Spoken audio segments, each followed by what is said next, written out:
بسم اللہ الرحمن الرحیم۔ السلام علیکم ناظرین، میں ہوں جی ایم جمالی اور آپ دیکھ رہے ہیں ڈیجیٹل کے سب سے بڑے چینل نیوز پاکستان کا پروگرام اے ٹو زی۔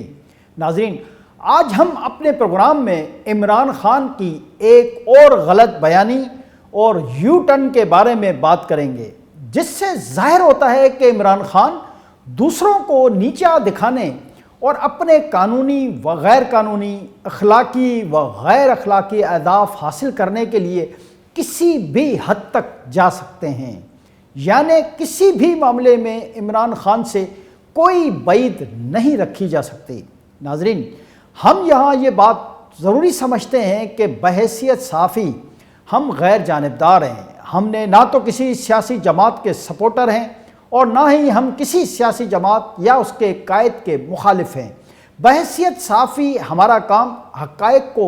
خبر یا تجزیے کی شکل میں عوام کے سامنے پیش کر دینا ہے، تاکہ عوام حقائق کو سامنے رکھ کر یہ فیصلہ کر سکیں کہ کون درست ہے اور کون غلط۔ جی ناظرین، ملک میں سیلاب کی وجہ سے ہونے والی تباہ کاریوں سے کون واقف نہیں؟ آج دنیا بھر میں پاکستان، خصوصاً سندھ میں سیلاب کی وجہ سے ہونے والے جانی اور مالی نقصانات کے اندازے لگائے جا رہے ہیں، اور تخمینے لگانے کے بعد سیلاب سے متاثرہ علاقوں کی تعمیر نو کے لیے فنڈز مختص کیے جا رہے ہیں۔ حال ہی میں اقوام متحدہ کی طرف سے موسمی تبدیلی کا شکار ممالک کے لیے ایک فنڈ قائم کرنا بھی اسی سلسلے کی کڑی ہے۔ یہ فنڈ گزشتہ 30 برسوں کی کوششوں کے بعد چند روز قبل قائم کیا گیا ہے، اور اس فنڈ کے قیام میں وزیر خارجہ بلاول بھٹو زرداری اور پاکستان پیپلز پارٹی کی سینیٹر شیری رحمان نے اہم ترین کردار ادا کیا ہے۔ مذکورہ فنڈ کے قیام کے بعد پاکستان سمیت دنیا کے 134 ممالک کو فائدہ ہوگا جو موسمی تبدیلیوں اور کاربن ڈائی آکسائیڈ سمیت دیگر مہلک گیسوں کے اخراج سے متاثر ہوئے ہیں۔ دنیا کے امیر ترین ممالک نے پہلی بار یہ حقیقت تسلیم کی ہے کہ ان کے ملکوں میں صنعتی ترقی اور کارخانوں سے دھوؤں کا اخراج ہوا ہے، جس کی وجہ سے دنیا کے موسم بڑی حد تک نقصان پہنچا ہے۔ یہ ایک اہم ڈیولپمنٹ ہے اور آنے والے دنوں میں اس سلسلے میں مزید بہتری آنے کا امکان ہے۔ مذکورہ فنڈ کے تحت پاکستان میں سیلاب کی تباہ کاریوں کی وجہ سے ہونے والے نقصانات کا ازالہ کرنے کی کوشش کی جائے گی، جو سندھ سمیت پاکستان کے عوام کے لیے خصوصاً سیلاب سے متاثرہ 3 کروڑ سے زیادہ پاکستانیوں کے لیے ایک اہم اور اچھی خبر ہے۔ جی ناظرین، یہاں اقوام متحدہ میں گزشتہ دنوں قائم ہونے والے فنڈ کے حوالے سے بات ہم نے تذکرے کے طور پہ ہی کی ہے، تاکہ ہم اپنے سننے اور دیکھنے والوں کو یاد دہانی کرا سکیں کہ موجودہ حکومت سیلاب زدگان کی بحالی کے لیے سنجیدہ ہے اور اس سلسلے میں ہر ممکن اقدامات اٹھا رہی ہے۔ تاہم اس سلسلے میں ہم حکومت کی سست روی کے اعتراف کیے بغیر بھی نہیں رہ سکتے کہ اگر حکومت اپنے امدادی کاموں میں تیزی لائے تو صورتحال مزید بہتری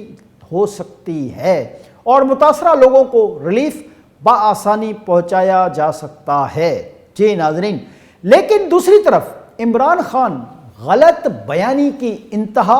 اور یو ٹرن کی مہارت دیکھیے کہ سیلاب زدہ علاقوں میں عوام کو نام نہاد ریلیف پہنچانے کے لیے انہوں نے چند ماہ قبل متعدد ٹیلی تھون کی۔ ان ٹیلی تھون کے دوران عمران خان اور ان کی پارٹی کی طرف سے یہ دعوے کیے گئے کہ انہوں نے ٹیلی تھون کے دوران 15 ارب روپے سے زائد رقم جمع کر لی ہے، جو بہت جلد متاثرہ لوگوں تک پہنچائے جائیں گے، لیکن عملی طور پر ایسا نہیں ہوا اور 15 ارب روپے سے زائد کی رقم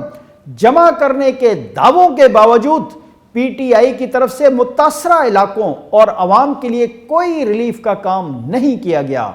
آج جب پی ٹی آئی کی قیادت سے یہ سوال کیا جا رہا ہے کہ جو آپ نے ٹیلی تھون کے ذریعے 15 ارب روپے جمع کرنے کے فلک شگاف نعرے لگائے تھے، ان کا کیا بنا اور وہ رقم اب تک سیلاب زدہ علاقوں اور علاقوں کے ان متاثرہ لوگوں پر خرچ کیوں نہیں کی گئی؟ تو عمران خان اور ان کی پارٹی کی قیادت نے ہمیشہ کی طرح اس معاملے پر بھی یو ٹرن لیتے ہوئے کہانی کو ایک نیا ٹوئسٹ دے دیا ہے اور ایک نیا بیانیہ کھڑا کر لیا ہے۔ جی ناظرین، سیلاب زدگان کے نام پر جمع کیے گئے 15 ارب کے حوالے سے جب سوالات بڑھنے لگے تو عمران خان کی مشیر خاص اور پی ٹی آئی کی رہنما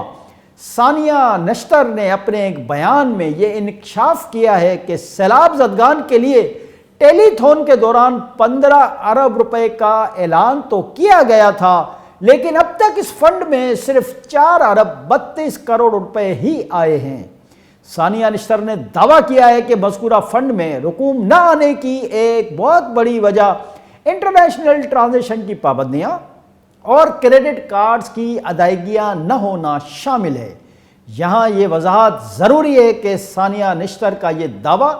غیر منطقی اور غیر تسلی بخش ہے، کیونکہ امدادی اور فلاحی مقاصد کے لیے آج بھی دنیا کے کسی بھی ملک سے رقوم پاکستان بھیجی جا سکتی ہیں، خاص طور پر ان حالات میں کہ جب اقوام متحدہ جیسے عالمی ادارے اس حوالے سے فنڈز قائم کر رہے ہوں اور سیلاب زدہ افراد اور علاقوں کی بحالی کے لیے کوششیں کر رہے ہوں۔ جی ناظرین، اس حقیقت سے تو آپ بخوبی واقف ہی ہیں کہ پی ٹی آئی کا یہ وتیرہ رہا ہے کہ وہ اپنے مخالف سیاسی جماعتوں اور رہنماؤں کو نیچا دکھانے کے لیے جھوٹ پر مبنی ایک بیانیہ گھڑ لیتی ہے، اور جب وہ وقت گزر جاتا ہے تو وہ اپنے بیانیے سے پیچھے ہٹ جاتی ہے۔ یہی کچھ پی ٹی آئی کی قیادت اور اس کے دیگر رہنماؤں نے اس معاملے میں بھی کیا ہے۔ یعنی جب چند ماہ قبل پی ٹی آئی کی طرف سے یہ ٹیلی تھون کی جا رہی تھی تو اس وقت اس جماعت کی طرف سے یہ ثابت کرنے کی کوشش کی گئی کہ دیکھیے عمران خان کی ایک کال پر پاکستان سے باہر بیٹھے لاکھوں لوگ اربوں روپے دینے کے لیے تیار ہو جاتے ہیں، جبکہ اس سلسلے میں بقول پی ٹی آئی حکومتی فنڈ میں لوگ پیسے ڈالنے کے لیے تیار نہیں، کیونکہ وہ حکومت پر بھروسہ نہیں کرتے۔ اس وقت پاکستان تحریک انصاف کا یہ بیانیہ تھا کہ محض چند گھنٹوں کی مختلف ٹیلی تھون کے ذریعے عمران خان نے 15 ارب روپے کی رقم حاصل کر لی ہے، جو بہت جلد سیلاب زدہ علاقوں میں متاثرین میں تقسیم کر دی جائے گی۔ لیکن جب عمل کا وقت آیا تو پی ٹی آئی میدان چھوڑ کر بھاگ گئی۔ اب جب میڈیا کی طرف سے عمران خان اور پی ٹی آئی کے دیگر رہنماؤں سے یہ سوال کیا جا رہا ہے کہ وہ 15 ارب روپے جو سیلاب زدگان کی مدد کے لیے ٹیلی تھون کے ذریعے جمع کیے گئے تھے وہ آخر کہاں ہیں اور اس رقم کا کیا بنا، تو یہ جماعت اپنے موقف اور بیانیے سے پیچھے ہٹ گئی، اور اب ثانیہ نشتر یہ کہتی دکھائی دے رہی ہیں کہ پی ٹی آئی کی ٹیلی تھون میں 15 ارب روپے جمع کرنے کے دعوے تو ضرور کیے گئے تھے، لیکن ابھی تک اس فنڈ میں 4 ارب 32 کروڑ روپے ہی موصول ہوئے ہیں۔ اب اس میں اہم ترین بات یہ ہے کہ 4 ارب 32 کروڑ روپے کا بھی پی ٹی آئی کے پاس کوئی حساب نہیں ہے کہ یہ رقم کہاں گئی، کیونکہ وفاقی اور سندھ حکومت کے علاوہ اگر سیلاب زدگان کی تھوڑی بہت مدد کی بھی گئی ہے تو پنجاب حکومت کی طرف سے ہی کی گئی ہے، یعنی پی ٹی آئی کے مذکورہ فنڈ کی طرف سے سیلاب زدگان کی مدد اور سیلاب زدہ علاقوں میں بحالی کے کام میں حصہ نہ ہونے کے برابر ہے۔ اب یہ سوال اٹھتا ہے کہ 15 ارب روپے جمع کرنے والی جماعت نے رقم کو گھٹا کر 25% سے بھی کم کر دیا، لیکن تشویشناک پہلو یہ بھی ہے کہ اب وہ 4 ارب 32 کروڑ روپے کا حساب دینے کے لیے بھی تیار نہیں، بلکہ ماضی کی طرح اس معاملے میں بھی ہیلے بہانوں سے کام لیا جا رہا ہے۔ جی ناظرین، خیال رہے کہ پی ٹی آئی کی طرف سے اس طرح کا طرز عمل کوئی نئی بات نہیں۔ اس سے قبل فارن فنڈنگ کیس میں بھی وہ اسی قسم کی بے سروپا باتیں کرتے رہے ہیں اور 8 سال تک معاملہ التوا کا شکار رہا۔ یعنی پی ٹی آئی نے پاکستان سمیت دنیا بھر کے لوگوں اور اداروں سے تو پیسے جمع کیے چیریٹی کے نام پر، لیکن اس پیسے کو مبینہ طور پر اس جماعت نے اپنے سیاسی مقاصد کے لیے ہی استعمال کیا۔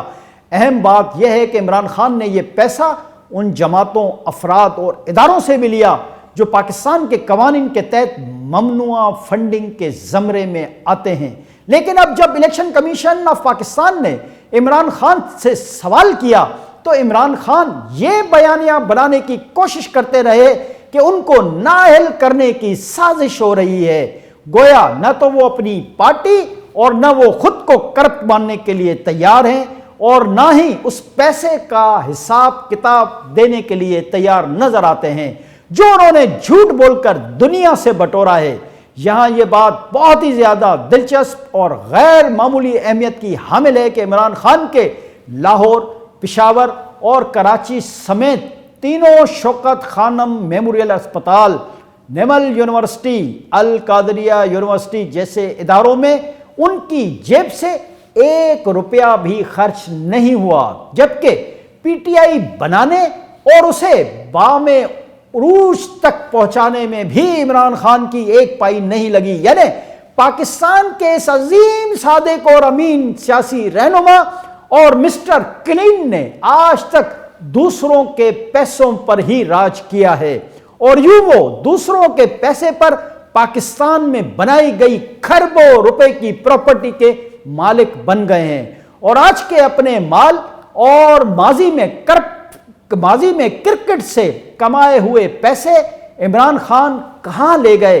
اور کس پر خرچ کیے، اس کا سرے سے کوئی حساب ہی دینے کو تیار نہیں۔ بنی گالہ کی 300 کینال اراضی پر بنے ان کے محل کے بارے میں بھی یہ کہا جاتا ہے کہ یہ تحفہ انہیں ان کی سابق اہلیہ جمائمہ خان نے دیا تھا۔ اس کے علاوہ حالیہ دنوں میں جو توشہ خانہ اسکینڈل ہے، اس اسکینڈل میں بھی عمران خان نے جو کروڑوں روپے کی رقم کمائی وہ آخر کہاں گئی؟ جی ناظرین،